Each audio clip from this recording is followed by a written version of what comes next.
Hey, it's F5 Dad. I've been playing Roadcraft now for over 200 hours. I've learned some tricks I want to share as it could save you a ton of time from the start as you play throughout the game. Today, I'm going to share with you 15 tips that's going to make you better at Roadcraft immediately, from vehicle purchases to resource management to even map completions. So let's go ahead and dive in. And this is going to be huge for your early game economy. You can sell any vehicles that you purchased back at only 10% reduced value. That means if you buy a truck for $10,000, you can sell it back for $9,000.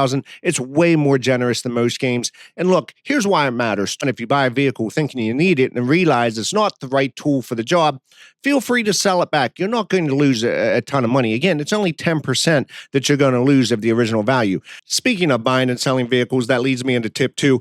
Always replace your non-rusty versions of vehicles, especially when you need one for an objective. Your rusty starter vehicles are going to hold you back more than you realize.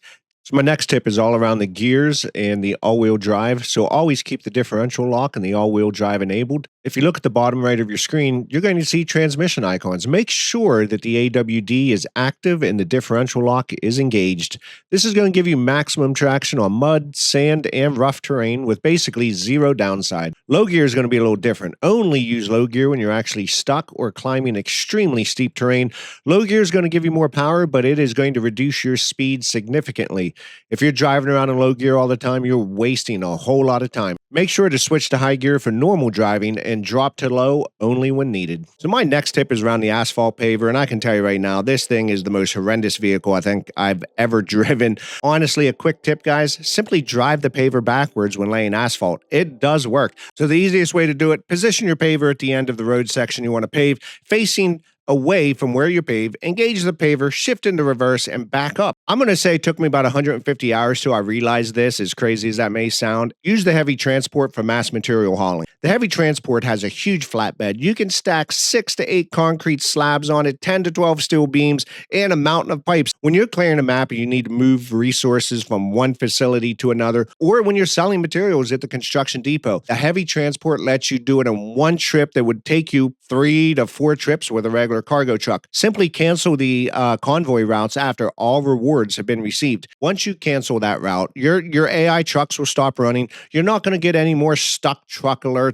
So to look at completed routes versus canceled routes, it's very easy to do. So go ahead and go into your menu and scroll to infrastructure. Now, by default, you're going to see anything that you need to work on.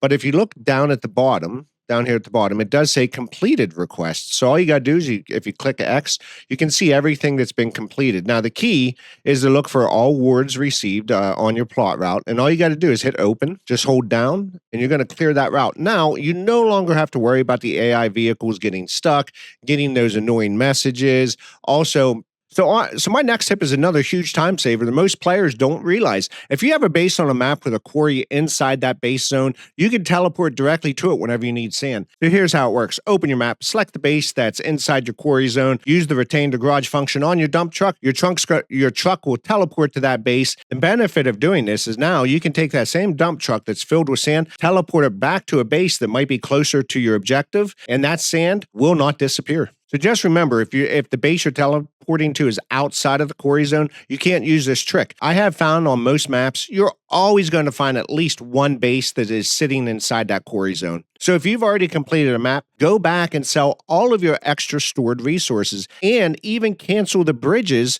to reclaim the materials and sell those also. The reason why you want to do this is because resources don't transfer between your maps. And it is true, you cannot take them with you. They're essentially worthless unless you convert them to cash. So tip 9 is going to expand a little bit on bridges because you can cancel the bridge if it's no longer needed to simply recycle the resource. And I can tell you, it will become extremely powerful as you move forward through Roadcraft. Build it, complete the objective now, and now cancel the bridge to get any materials back and you can use them somewhere else. So my next tip is going to solve that mystery, as many times you will not unlock all bases unless you physically drive up to them. I think the first time I truly experienced this was around Incommunicado. I sat at 97% completion. In fact, this happened to me twice where there were no additional objectives or side objectives that was visible. Turns out there was actually two bases on the map that I never actually drove up to. They weren't marked as objectives. They didn't show up on my task list. They were just locations on the map that I needed to discover by physically driving there. So what I've learned, if you have no objectives and you're kind of stuck at a certain percentage,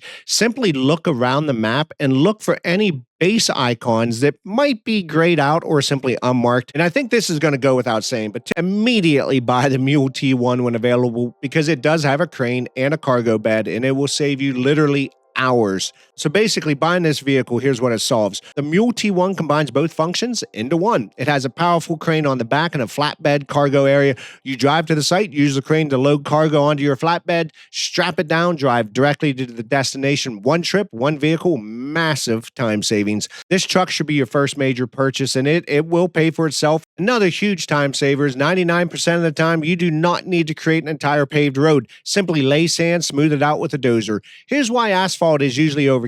AI convoy trucks can run perfectly fine on packed sand roads. Your own vehicles handle sand roads without issue. The time investment to pave a road versus just laying sand is about 5 to 1. Sand roads require two vehicles, a dump truck to pour the sand and a bulldozer to flatten the sand. And you will find out it's much quicker, and the AI will still be just as happy to use it. So tip 14 is around the bulldozer's sand flattening mode. And guess what? It's way more useful than you think. Did you know you can easily move rocks into other obstructions without any type of specialized equipment? Here's how it's going to work. Switch your bulldozer sand flattening mode. This is the mode where the blade is angled down to smooth your sand. In this mode, the blade becomes a pushing tool, and that's perfect for clearing obstacles. I will use this trick constantly as any rock in Roadcraft seems to derail your vehicle pretty easily. So I'll just switch to sand mode and I'll push it out of the way. And my next tip is around your field of view because it is going to give you better visibility when you play this game. So it's a minor tweak, but it's going to make a huge difference.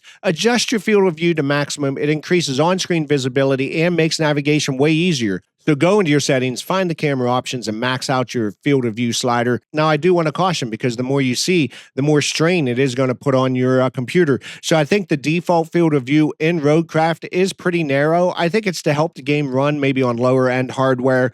But if your system can handle it, max it out. As personally, I think it's one of the best quality of life improvements you can make in the game. It is around another settings tweak that makes navigation infinitely easier. Set your map to north aligned instead of player direction. By default, Roadcraft sets your map to rotate based on which way your vehicle is facing. It does seem intuitive at first, but it's actually incredibly disorienting.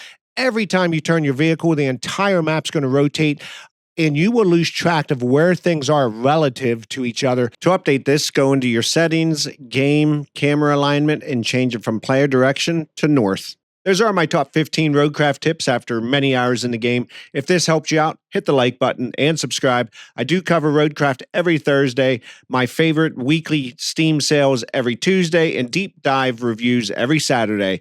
I'm F5 Dad, 45 years of gaming since 1980. Reset and reload, and I will see you at 4 a.m. on the next video.